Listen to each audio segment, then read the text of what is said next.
So now that I got a relatively thorough history of what happened in Florida with Chad Cronin and his Democrat uh, campaign advisor, or campaign manager, and political strategist, Orlando PD by its crimes advisor, Florida Orange County State Assistant Attorney and Domestic Violence Prosecutor, uh, independent investigator slash special prosecutor for DOJ under Obama Biden. He said he answered straight to Tony West, who is Kamala Harris's brother-in-law. He's now the CEO of Uber. And here he's an attorney who's an addict and is on psychiatric meds, and threatened a judge in Sanford, Florida, in a juvenile case. He was over there.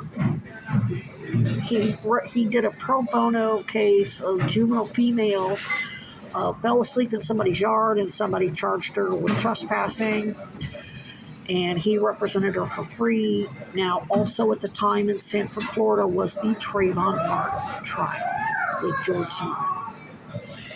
And Chad was up all night, strung out, went to court, basically no sleep, probably still a little high, threatened the judge in an email during court.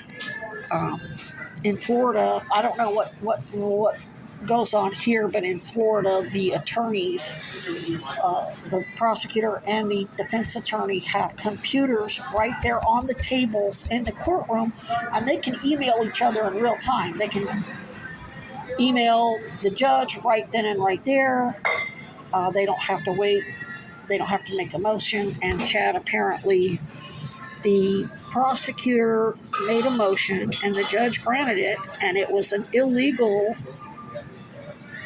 There was something illegal about it, and instead of Chad challenging it verbally and making a motion and setting precedent, saying that that's a bad order, judge, here's the precedent, here's the case law, blah, blah, blah, blah, he sent an email threatening the judge with,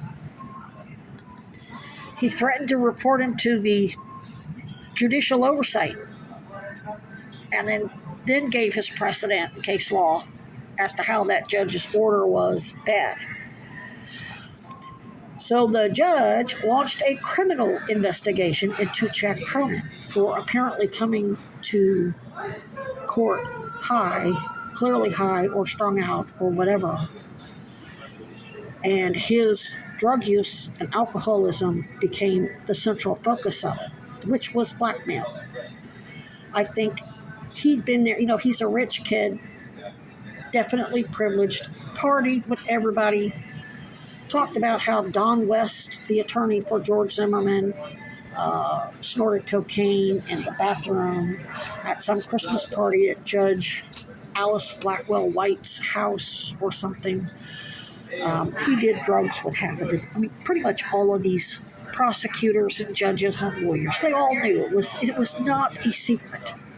So basically what that judge was doing is, oh, you want to tell on me? I'll tell on you for your fucking drug use. And Chad was freaked out and consulted me and actually called his own criminal defense attorney in the car. And his criminal defense attorney says, I don't know if you're an alcoholic or addict or not, but if you have any mental health diagnoses or issues with drugs or alcohol, you are mandated by law to self-report to the Florida Bar Association. And then you have to join their program. You don't just get to go to AA. You have to let the Florida Bar and their specialists and alcohol, you have to be subject to random drug testing. Chad couldn't stay sober or not use drugs or alcohol, whether it was Valium or cocaine or whatever. He didn't go 2 weeks.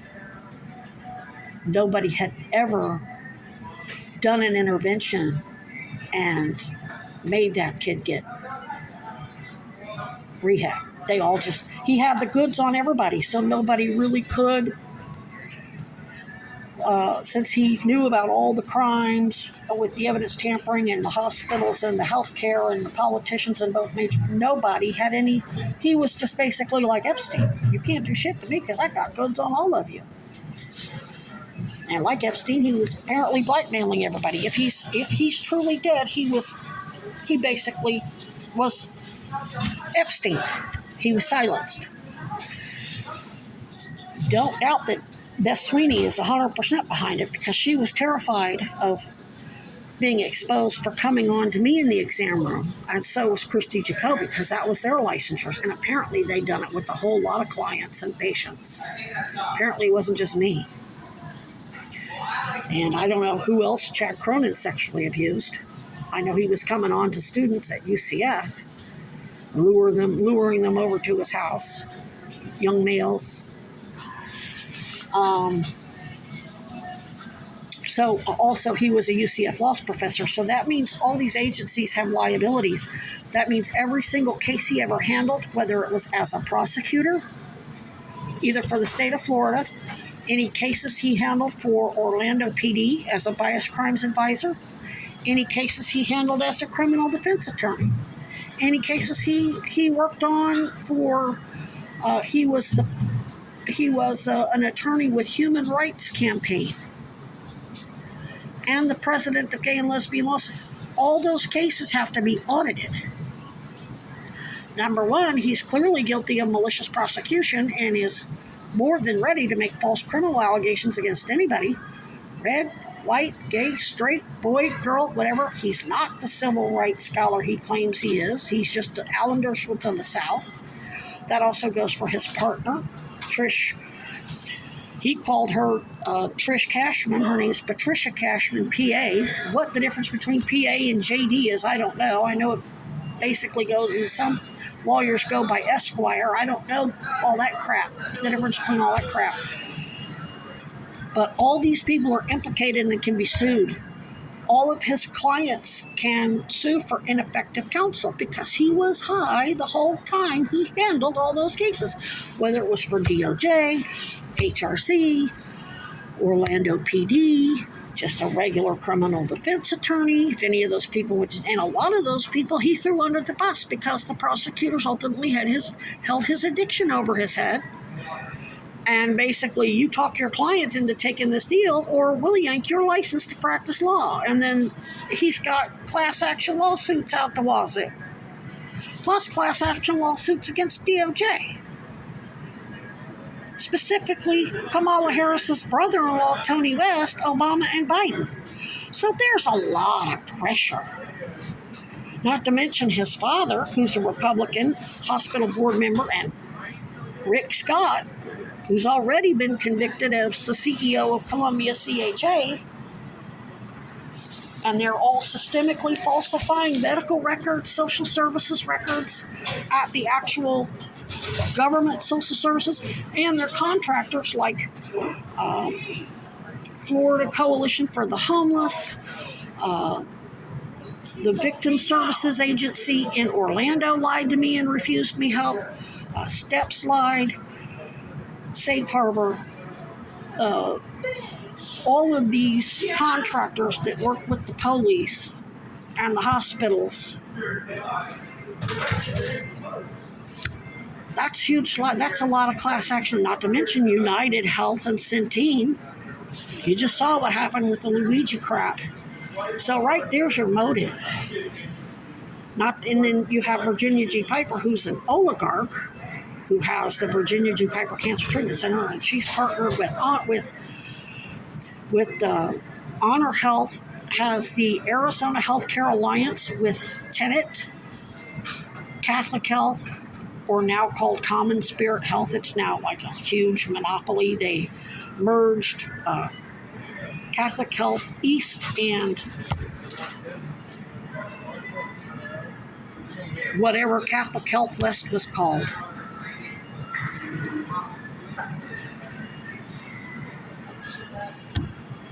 Which is a huge conglomerate of all St. Mary's, St. Thomas, St. Luke's, Owen Banner, making $5 million a year as a tax-exempt nonprofit. Meanwhile, letting child predators walk and throwing us victims under the bus, which is exactly what's being publicized by Epstein's victims, who went through the same crap. I remember reading an article that Epstein took his victims to doctors who doped them with Xanax, which means that's drug diversion, gave them a false psychiatric diagnosis, prescribed them Xanax, and then called them crazy. The doctors basically helped Epstein and Maxwell, and that was Virginia Giuffre was one of those child victims at the time. Never mind my history of child sex trafficking and child pornography and abuse, which just didn't happen on Epstein's Island. It happened on either my mother's sister's property in Midway, Missouri, just outside of Columbia, or they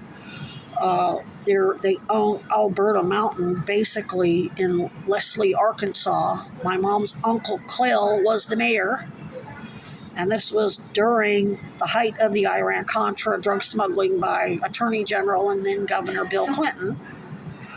Her family members were involved in all that. I just wasn't recruited by some random people to go to some island in some big fancy resort. I'm blue-collar sex trafficking. It happened at my alcoholic addict relative's house,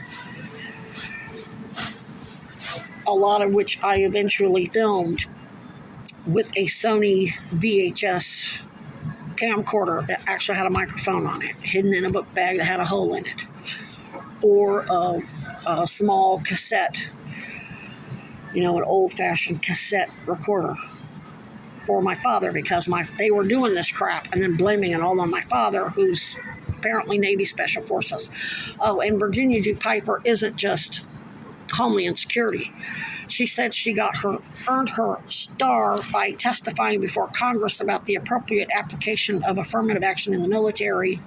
Said she taught Navy Special Forces and West Point's and Best, and was a Navy helicopter pilot. John McCain was a Navy pilot as well. So this is high-ranking military. This is CIA intel crap. All linked with Chad, Now, what Chad doesn't know is she snitched him out, and she snitched out, accused both parents of being child molesters. So she's rolling on everybody, and everybody's going to roll on her. But anyway, I fled from Chad's house, I fled to Arizona. Then I fled to Missouri to get help from my relatives, got none.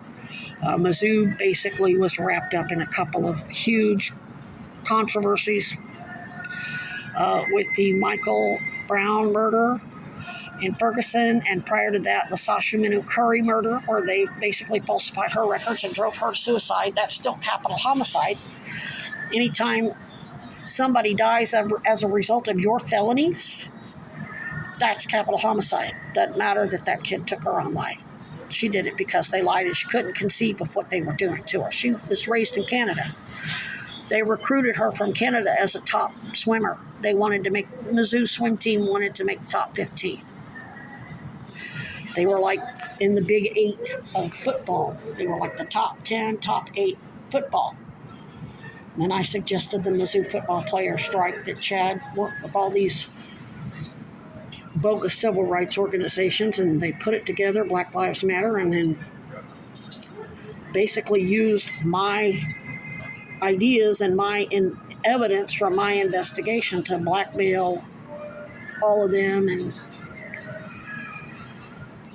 they weren't interested in actually changing the system at Mizzou. They just wanted to get Kamala Harris into the presidency, and they did. They got her in the White House. They used all that to advance their careers. And that's what a lot of these cops do. A lot of these cops go along with it because they're being promised, a six-figure corporate security job, or a Homeland Security badge or FBI badge. They get career perks, resume perks. Maybe they get cheap rent. I know a lot of their civilian agents they get really nice apartments for $90 a month, according to them. So basically, after Mizzou, I went back to Arizona to get help from Piper, only to get her to prove that she was absolutely involved in it. The first time I was there, I didn't know I had cancer after I left Chad's. And once I realized I did have cancer, I went back there to get help from her, not realizing she was just as much a part of it as everybody else. Then I went back to Florida to try to help Chad's parents get justice for what I thought may have been his murder, only to have them gaslight me. They weren't interested in justice because they were ultimately behind it. It was their criminal. If Chad's dead, it was his parents, partners in racketeering, who did the deed. And that means they'd go to prison, ultimately, for their own son's death. That's not something they're interested in. So I remembered living in New York in 94 and 95, and at the time, New York was a beacon of progress.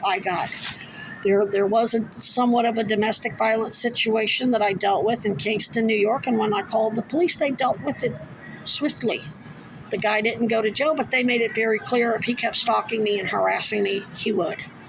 I wasn't sanguine about it. I didn't file any restraining orders. I didn't ask for him to be locked up. I just said, he's following me everywhere I go. He comes to my apartment and I can't get him to leave. He sits outside my door. He's wanting me to marry him for a green card, and I'm not trying to do that. They even offered me money. No shade to immigrants. That's not to say that all immigrants do that. This was just one guy who did that. And he was an alcoholic and an addict. So, and no shade to alcoholics and addicts. I know who's flying in the drugs. All these